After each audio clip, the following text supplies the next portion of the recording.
आगे बढ़ेंगे। मुख्यमंत्री योगी आदित्यनाथ की अध्यक्षता में आज लोक भवन में कैबिनेट की बैठक होगी और आपको बता दें कि नगर निकाय चुनाव कार्यक्रम जारी होने के बाद ये पहली कैबिनेट बैठक है। सरकार ने निकाय चुनाव के दोनों चरण के मतदान संपन्न होने के बाद ये बैठक बुलाई है। कैबिनेट की बैठक अलग अलग विभागों के 15 से ज्यादा प्रस्तावों को मंजूरी भी मिल सकती है, तो बड़ी अहम बैठक बताई जा रही है। और सीएम योगी ने ये कैबिनेट की बैठक आज बुलाई है। 15 से ज्यादा अहम प्रस्तावों पर आज मोहर लग सकती है, तो यानी कि ये बैठक बेहद अहम बताई जा रही है। निकाय चुनाव कार्यक्रम जारी होने के बाद ये पहली बैठक यहां पर होने वाली। निकाय चुनाव के दूसरे और अंतिम चरण में बृहस्पतिवार को 53% मतदाताओं ने वोट डाले। छिटपुट हंगामों और आरोप प्रत्यारोप के अलावा 38 जिलों में शांतिपूर्वक मतदान संपन्न हुआ। सबसे ज्यादा मतदान कानपुर देहात और सबसे कम मतदान कानपुर नगर में देखने को मिला। दूसरे चरण की बात करें तो मतदान की रफ्तार शुरुआत से ही धीमी रही। सुबह 9 बजे तक मात्र 9.41% मतदाताओं ने अपने मत का इस्तेमाल किया। 11 बजे तक मतदान का आंकड़ा 11% पार कर गया और 3 बजे तक 40.80% मतदान देखने को मिला। अंतिम चरण में कुल 3,91,046 प्रत्याशी मैदान में है और आपको बता दें कि अब सबको कल आने वाले नतीजों का इंतजार है। वोटों की गिनती कल सुबह 8 बजे से होने वाली है और आपके लिए कल सुबह 6 बजे से एबीपी गंगा काउंटिंग की मेगा और स्पेशल कवरेज करने वाला है।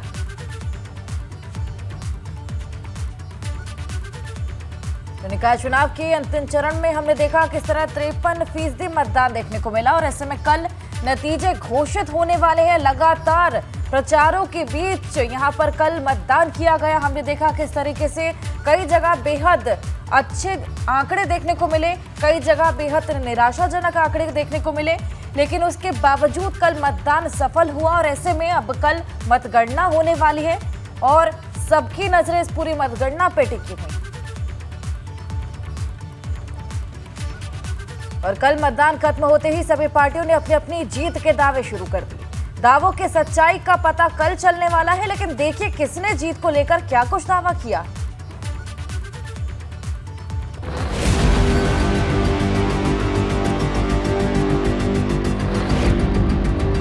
वोटिंग खत्म, जीत के दावे शुरू। कौन बनेगा शहर का गुरु? फीकी पड़ेगी चमक, नतीजों से पहले किसकी धमक? निकाय के रण में वोट वाला संग्राम खत्म हो गया है, लेकिन जीत के दावों को लेकर नया संग्राम शुरू हो गया है, क्योंकि जब तक नतीजे नहीं आ जाते हर कोई अपनी जीत के दावे कर रहा है। और सबसे बड़ा दावा इस चुनावी समर में भाजपा कर रही है, जिसे लगता है कि इस बार सपा की साइकिल, बसपा का हाथी, कांग्रेस का हाथ और आपकी झाड़ू सब के सब उसकी रफ्तार के सामने सब फेल हो जाएंगे। देखिए, बीजेपी का जो पहला दौर गया, मैं इतना ही कह सकता हूं कि बहुत ही ज़्यादा संतोषजनक था। हमारे 10 महापौर की सीटें थीं और पूरी उम्मीद है कि 10 की 10 हम लोग जीतेंगे। अब बाकी जो 7 हैं उसमें भी हम लोग 7 की 7 जीतने वाले हैं। जनता का आशीर्वाद मिल रहा है। मुझे पूरा विश्वास है कि भारतीय जनता पार्टी का परचम लहराएगा। जो मोदी जी और योगी जी के नेतृत्व में कार्यकाल में जो काम हो रहे हैं उससे जनता का पूरा समर्थन भी और सहयोग मिल रहा है और आगे भी बढ़ेगा। कभी नहीं हुआ, वो अब हो रहा है। मोदी जी और योगी जी के कार्यकाल में जनता ने सभी समीकरण ध्वस्त कर दिए हैं। एक ही समीकरण है, वो है विकास, डेवलपमेंट। इस बार अलीगढ़ और अलीगढ़ की सभी नगर पालिकाएं, नगर निगम, नगर पंचायत, इस पे हम 100% कामयाब होंगे। और खाली अलीगढ़ ही नहीं, हम उत्तर प्रदेश के अंदर 90%, कम से कम 90% निगमों में हम लोग सफल होंगे। धरातल पर जितना भी काम किया है हमने, ये वोट उसका है और इसीलिए मुस्लिम समाज का वोट भी इस बार हमको मिल रहा है। आज उत्तर प्रदेश में बहन बेटियां आराम से रात तक भी घूम सकती हैं। एक समय होता था कि 8 बजे के बाद बहन बेटी भी, आदमी को भी निकलना दुभर हो जाया करता था। माफिया वहाँ पे ख़त्म हुआ है, कानून की व्यवस्था वहाँ पे चल रही है, लॉ एंड ऑर्डर अच्छा है, इसमें सब खुशहाल महसूस करते हैं। इसलिए हम आश्वस्त हैं कि पूर्ण बहुमत से, अच्छे बहुमत से हम वहाँ पर जीत कराएंगे। लेकिन जीत का दावा सिर्फ भाजपा ही नहीं कर रही है, सपा, कांग्रेस और बसपा भी कर रहे हैं। सबको लग रहा है कि इस बार के नतीजे सबको हैरान कर देंगे। साइकिल गरीब की सवारी है, नौजवान की सवारी है। जिसको नौजवान चला रहा हो, गरीब का आशीर्वाद हो, उसकी रफ्तार कोई नहीं रोक सकता। यूपी में बहुत आगे है समाजवादी पार्टी, प्रचंड बहुमत की तरफ है। पिछले कई चुनाव में जैसा प्रदर्शन हमने किया था उससे कई गुना बेहतर हम करने जा रहे हैं और हर सीट हमने जीतने के लिए लड़ा है। कुछ घबराहट रही होगी, जिसकी जमानत भी जब्त हो रही है, और उससे आप पूछोगे कि भाई क्या है, तो कह देगा पक्का जीत रहा हूँ, और वो झूठ नहीं बोल रहा है, जो उसे लग रहा है वो बता रहा है। हर जगह से वोट आ रही है, महानगर से हर जगह से वोट आ रही है। कोई ऐसी बात नहीं घबराने की, इंशाल्लाह जीत हमारी है। बहन जी, हाँ बहन जी के हाथ मजबूत होंगे और जीत हमारी। चौथी बार भी इंशाल्लाह बहन जी का ही बनेगा। हाथी चिंगारवा जी बिल्कुल सारे में। निकाय चुनाव के दूसरे चरण का मतदान होने के साथ ही सभी सियासी दल अपनी अपनी जीत का दावा करते नहीं थक रहे। एक तरफ भारतीय जनता पार्टी सभी 17 नगर निगम में कमल खिलाने का दावा कर रही है, तो दूसरी ओर सपा और बसपा भी जीत की हुंकार भरते नजर आ रहे हैं। हालांकि इनमें से किसकी बात में है दम और कौन होगा बेदम, इसका फैसला 13 मई को होगा, जब जनता के मन की आवाज चुनावी नतीजों के रूप में सबके सामने होगी। लेकिन किसके दावे में कितना दम है, इसका पता अब 13 मई को चलेगा, क्योंकि जनता ने किसे चुना है और क्या सोच कर वोट किया है, इसका फैसला वोटों की गिनती के बाद चलेगा। लेकिन इस बार जो भी जीतेगा उसका 24 की लड़ाई पर बड़ा असर पड़ेगा, क्योंकि अगर भाजपा ने जीती तो उसका 24 में मिशन 80 का दावा और ज्यादा मजबूत हो जाएगा, और अगर सपा ने भाजपा को टक्कर दी तो 24 की लड़ाई भी दिलचस्प हो जाएगी, और अगर बसपा जीती तो हाथी में नई जान आ जाएगी। शैलेश अरोड़ा, एबीपी गंगा। कल भाजपा कार्यकर्ताओं ने सिंधी समाज के लोगों को पीट दिया, तो कानपुर में भाजपा से मेयर पद की प्रत्याशी बुरी तरह फंस गई। हालात ऐसे बन गए कि प्रमिला पांडे को हाथ जोड़कर माफी मांगनी पड़ गई।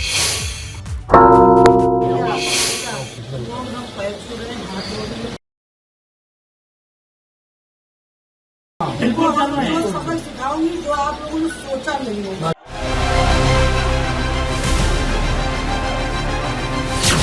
भाजपा की मेयर प्रत्याशी ने मांगी माफी। जनता का दिल जीतने के लिए कितनी काफी। सिंधी समाज के लोगों से मारपीट। प्रमिला बोली, वोट दे दो सबको कर दूंगी ठीक। जनता के बीच हाथ जोड़कर माफी मांग रही ये महिला कोई और नहीं बल्कि कानपुर की मेयर प्रमिला पांडे है, जिन्हें आपने कभी बुलडोजर पर तो कभी हाथ में रिवॉल्वर के साथ देखा होगा। लेकिन अब वही प्रमिला पांडे जनता से हाथ जोड़कर माफी मांग रही हैं। वो कह रही हैं कि वोट दे दो सबको ठीक कर दूंगी। जो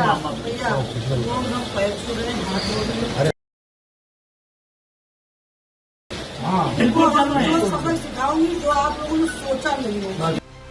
अब आपको पूरा मामला बताते हैं कि क्यों प्रमिला पांडे ऐसे हाथ जोड़कर माफी मांग रही थी और किसको ठीक करने की बात कह रही हैं।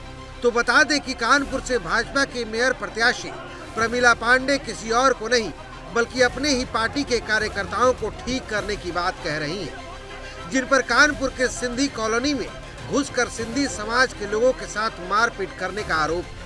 बताया जा रहा है कि कानपुर के सिंधी समाज के लोग एक निर्दलीय उम्मीदवार अरविंद यादव के समर्थन में वोटिंग कर रहे थे, जिससे भाजपा के कार्यकर्ता इस कदर नाराज हुए कि उन्होंने घर में घुसकर मारपीट शुरू कर दी। भाजपा कार्यकर्ताओं के इस बर्ताव से सिंधी समाज नाराज हो गया और उसने सरकार के खिलाफ नारेबाजी शुरू कर दी। कुछ लोग हैं जिनके साथ इस तरीके का व्यवहार किया गया है, वो दावा कर रहे हैं, उनसे बात करते हैं। क्या नाम है आपका? अविनाश। अविनाश जी, क्या हुआ था आप लोगों के साथ? हम लोग सर बस वहाँ बैठे हुए थे, हम लोगों को चिल्लाने की आवाज़ आई, गाली गलौज की कि अमित खत्री को बाहर निकाल, और वो माँ बहन की गालियाँ दे रहे थे। इतने लोग थे, वो भाजपा का ही नारा भी लगा रहे थे उस समय, और चूंकि हमारा समाज बढ़ चढ़ के वोटिंग करता, उनका मंशा ये थी कि यहाँ पे पोलिंग वोटिंग ना हो पाए, लेकिन हम लोगों ने उसके बाद और बढ़ चढ़ करके वोटिंग की है। ये सब करने की जरूरत क्या है? उन लोगों को क्यों नाराज हैं? ये वो इसलिए नाराज है कि उनको ऐसा लग रहा था कि हमारा पूरा समाज एक निर्दलीय प्रत्याशी का समर्थन कर रहा है, जिसने हम लोगों के बीच में 5 साल रह करके काम किया है, पूरा समाज उसका समर्थन कर रहा है। ये चीज़ उनको नागवारा गुजर रही थी, इसीलिए उन्होंने ये सुनियोजित तरीके से ये हमला किया है। हाँ, पोलिंग सबने की है, पोलिंग सबने की। ये सारा पूरा शहर नोट कर ले कि सिंधी समाज किसी भी पार्टी या किसी के दबाव में वोट नहीं करता है। हम अपने प्रत्याशी को खुला समर्थन करते हैं। लेकिन जब सिंधी समाज की इस नाराजगी का पता भाजपा की मेयर प्रत्याशी प्रमिला पांडे को पता चला तो बिना वक्त गंवाए सिंधी समाज के लोगों से मिलने चली। भारतीय जनता पार्टी के जो पार्षद प्रत्याशी थे उनकी तरफ से ऐसे किसी भी आरोप को नकारा गया। हंगामा काफ़ी ज़्यादा हुआ। बीजेपी की मेयर प्रत्याशी प्रमिला पांडे सोसाइटी के लोगों के पास पहुंची, सिंधी कॉलोनी पहुंची और उन्होंने साफ तौर पर दरख्वास्त करी कि लोग नाराज़ ना हों, वो फ़िलहाल वोट करें। उनके वो पैर छूती हैं और वोटिंग के बाद उन लोगों को ज़रूर देख लिया जाएगा और सबक सिखाया जाएगा जिन्होंने ऐसी हरकत करी है। लेकिन बड़ा सवाल ये है कि क्या प्रमिला पांडे की माफ़ी सिंधी समाज का दिल जीत पाएगी? दरअसल कानपुर में प्रमिला पांडे की साख दांव पर लगी है। भाजपा ने उन पर फिर से भरोसा जताकर मैदान में उतारा है, लेकिन सपा और कांग्रेस ने भी ब्राह्मण उम्मीदवार उतारकर कानपुर की लड़ाई को दिलचस्प कर दिया है। ऐसे में प्रमिला पांडे को डर था कि अगर सिंधी समाज का वोट सपा या कांग्रेस को चला गया तो उनका बड़ा नुकसान हो सकता है, क्योंकि कानपुर के वार्ड नंबर 69 में सिंधी वोटर की संख्या करीब 2180 के आसपास है, जबकि जीत हार के लिए एक ही वोट काफी और सिंधी समाज लंबे समय से भाजपा को वोट करता रहा है। यानी सिंधी समाज की नाराजगी का सबसे बड़ा नुकसान भाजपा को ही होता। कानपुर से रतीश त्रिवेदी, एबीपी गंगा।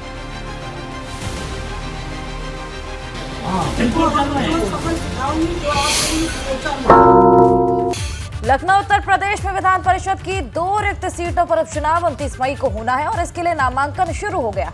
नामांकन दाखिल करने का दूसरा दिन होगा आज और नामांकन दाखिल करने की आखिरी तारीख 18 मई है। फिलहाल अभी तक किसी ने भी इस चुनाव के लिए नामांकन दाखिल नहीं किया है, तो 18 मई आखिरी दिन और ऐसे में आज से नामांकन की प्रक्रिया शुरू हो जाएगी।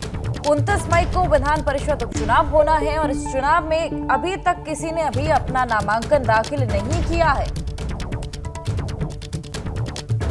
आगे बढ़ेंगे। मुख्यमंत्री योगी आदित्यनाथ की अध्यक्षता में आज लोक भवन में कैबिनेट की बैठक होगी और आपको बता दें कि नगर निकाय चुनाव कार्यक्रम जारी होने के बाद ये पहली कैबिनेट बैठक है। सरकार ने निकाय चुनाव के दोनों चरण के मतदान संपन्न होने के बाद ये बैठक बुलाई है। कैबिनेट की बैठक अलग अलग विभागों के 15 से ज्यादा प्रस्तावों को मंजूरी भी मिल सकती है, तो बड़ी अहम बैठक बताई जा रही है और सीएम योगी ने ये कैबिनेट की बैठक आज बुलाई है। 15 से ज्यादा अहम प्रस्तावों पर आज मुहर लग सकती है, तो यानी कि ये बैठक बेहद अहम बताई जा रही है। निकाय चुनाव कार्यक्रम जारी होने के बाद ये पहली बैठक यहां पर होने वाली।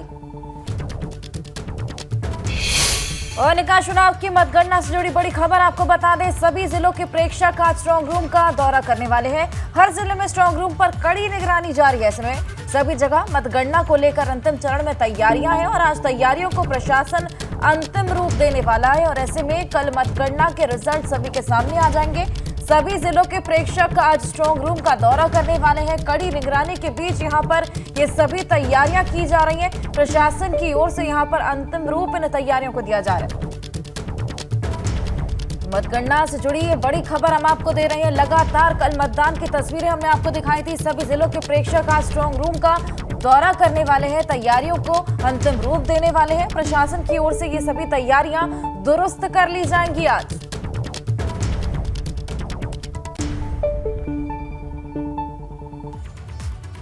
और कल चुनाव के नतीजे ये साफ कर देंगे कि किस सियासी दल के जीत के दावे में कितना दम है, लेकिन उससे पहले सभी पार्टियां अपनी अपनी जीत के दावे करेंगी। बाराबंकी में सपा के राष्ट्रीय सचिव अरविंद कुमार गोप ने भी जीत का दावा किया। समाजवादी पार्टी के बड़े लीडर हैं बातचीत करने के लिए। सर, इस बार जो आप देख रहे हैं तो क्या कितनी रफ्तार से साइकिल आपकी चल रही है? साइकिल गरीब की सवारी है, नौजवान की सवारी है। जिसको नौजवान चला रहा हो, गरीब का आशीर्वाद, उसकी रफ्तार कोई नहीं रोक सकता। मंत्री जी, हैदरगढ़ में जो है आप ही के कैंडिडेटों में कुछ टिकट को लेकर हमारा कोई कैंडिडेट नहीं है, सब समाजवादी पार्टी कैंडिडेट है। साइकिल कैंडिडेट अखिलेश यादव का आशीर्वाद। यूपी में क्या कुछ इस बार आपका निकाय चुनाव से आगे? यूपी में बहुत आगे है समाजवादी पार्टी, प्रचंड बहुमत की तरफ है। 13 की शाम को हम आपको बात करें, परिणाम आपको दिखाई। यहाँ की जो सीट है नगर पालिका की, कांटे की टक्कर है। कोई टक्कर नहीं, साइकिल की रफ्तार बहुत तेज है। 13 मई को जब मतगणना होगा उसके बाद ही ये तय करेगी जनता की आखिरकार इन सीट पर किसका कब्जा असली होगा। सतीश कश्यप, एबीपी गंगा, बाराबंकी।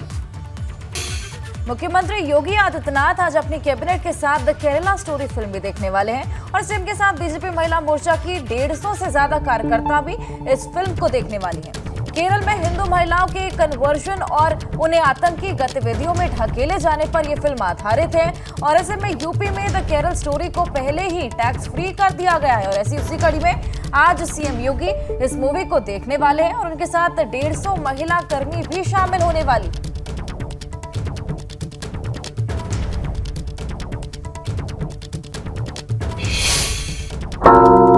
ज्ञानवापी मामले में आज इलाहाबाद हाईकोर्ट और वाराणसी जिला अदालत में सुनवाई होगी। ज्ञानवापी परिसर मिले शिवलिंग जैसे ढांचे की कार्बन डेटिंग के जरिए साइंटिफिक सर्वे की मांग की याचिका पर इलाहाबाद हाईकोर्ट ने सुनवाई करने वाली है और वाराणसी जिला अदालत में 2 मुकदमों पर भी सुनवाई होगी। पहला मुकदमा ज्ञानवापी परिसर में मिले शिवलिंग जैसे ढांचे की पूजा के अधिकार सहित कई मांगों को लेकर है और दूसरे ज्ञानवापी से जुड़े 7 केस एक साथ सुने जाने का।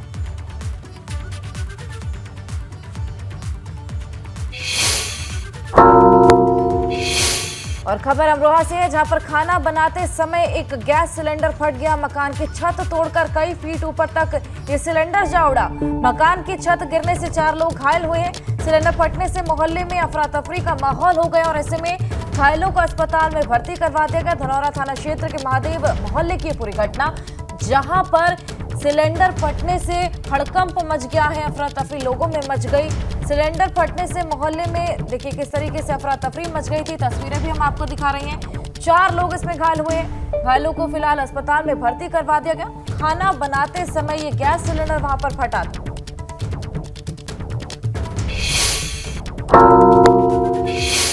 और गाजियाबाद में 2 प्रत्याशी आपस में भिड़ गए। फर्जी वोट डालने को लेकर जुबानी जंग में उतर आए और ऐसे में भाजपा और निर्दलीय महिला प्रत्याशी में भिड़ंत देखने को मिली है।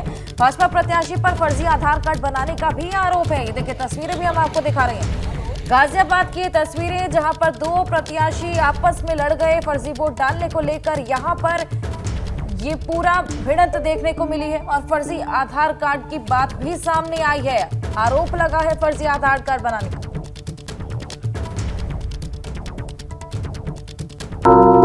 बलिया में सपा के वरिष्ठ नेता और पूर्व मंत्री नारद राय ने कहा कि उन्होंने सपा मुखिया अखिलेश यादव से बलिया में सपा को भारी मतों से जिताने का वादा किया।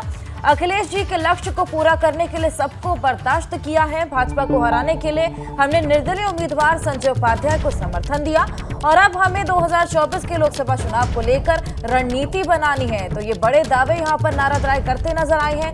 भाजपा को लेकर अखिलेश जी से भाजपा को हराने का वादा किया है और ऐसे में भाजपा को हराने के लिए निर्दलीय को भी समर्थन दिया।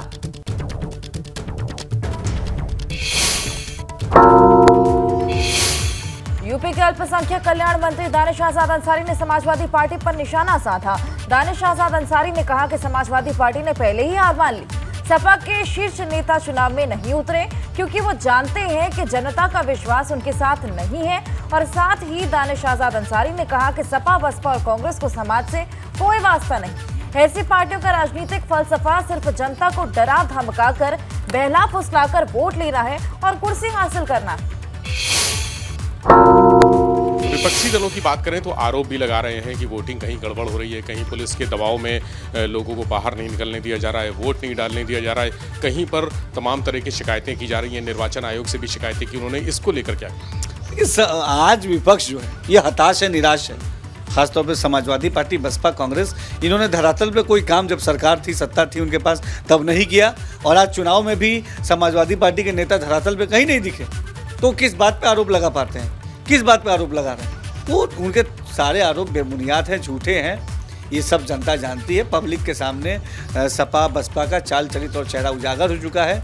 सपा बसपा का एजेंडा किसी तरीके से सत्ता का सुख हासिल करना है, लेकिन भारतीय जनता पार्टी हमारे मोदी जी और योगी जी के नेतृत्व में जनता की सेवा के लिए, प्रदेश के विकास के लिए पूरी ईमानदारी से काम कर रही है।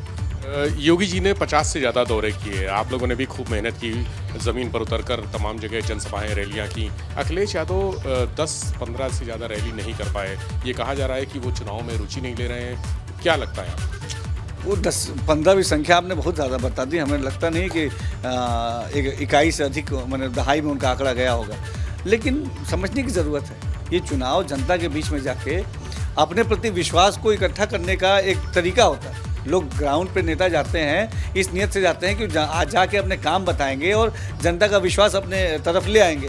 लेकिन समाजवादी पार्टी ने पहले हार मान ली जब उनके नेता, शीर्ष नेता चुनाव में नहीं उतरे, लोगों के बीच में वोट मांगने नहीं गए।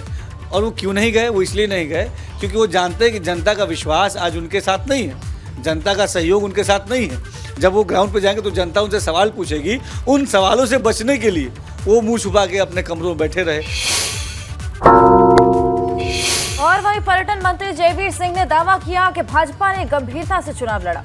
यूपी की जनता भाजपा के सभी मेयर, नगर पालिका चेयरमैन और पालिका अध्यक्ष को जिताने वाली है। इस बार और 94 विधानसभा चुनाव में भी गठबंधन में शामिल सहयोगी दल की ही जीत होने वाली। जैसा कि भारतीय जनता पार्टी ने गंभीरता से चुनाव लड़ा है, हमें पूरा भरोसा है कि उत्तर प्रदेश की शहरी क्षेत्र की जनता भारतीय जनता पार्टी के प्रत्याशियों को, चाहे मेयर का हो, चाहे नगर पंचायतों के वोट बनाने के हों, चाहे जिला हमारे नगर पालिका परिषद के हों, सभी के सब मैक्सिमम रूप से हमारे कमल खिलाने का काम करेंगे। भारतीय जनता पार्टी को अपना समर्थन और आशीर्वाद देने का मतदाता काम करेंगे, ऐसा हमें पूरा भरोसा है।